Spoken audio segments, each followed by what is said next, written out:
Le but de mon premier rendez-vous, c'est de donner envie et de donner finalement suffisamment d'étoiles dans les yeux. Et je fais exprès de pas tout donner lors d'un premier rendez-vous. Et typiquement, nous, on a une solution digitale. T'as pas de démo avant le troisième rendez-vous. Tu vas faire un premier rendez-vous téléphonique. Ensuite, on va faire un premier rendez-vous physique de découverte, de te donner envie pour ensuite aller sur une démo. Et il y a un truc qui est assez magique. Lorsque je commence mon rendez-vous, je lui explique la prochaine étape.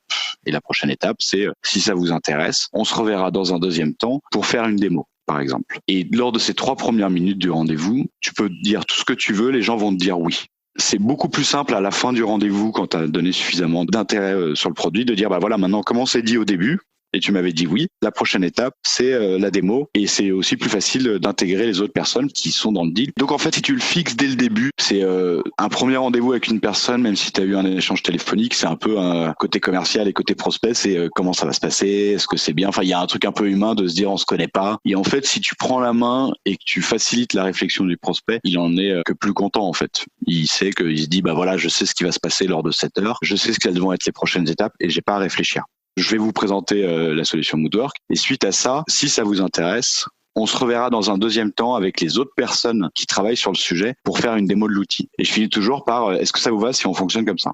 Donc tu as 99% de oui.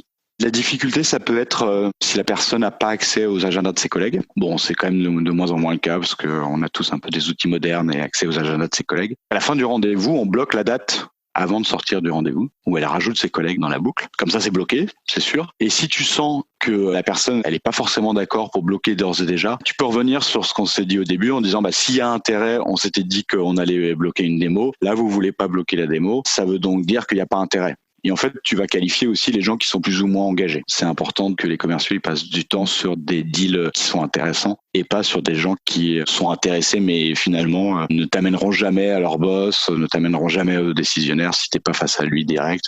C'est là où tu vas voir si tu as un sponsor qui t'aide ou pas. Nous, dans nos ventes, si on n'a pas quelqu'un qui se bouge avec nous pour faire bouger le projet, on signe jamais. Donc, c'est intéressant d'avoir ça. Tu fais ça à tous les rendez-vous et comme ça, tu es sûr de fixer les prochaines étapes ou alors de disqualifier des prospects qui sont pas suffisamment chauds.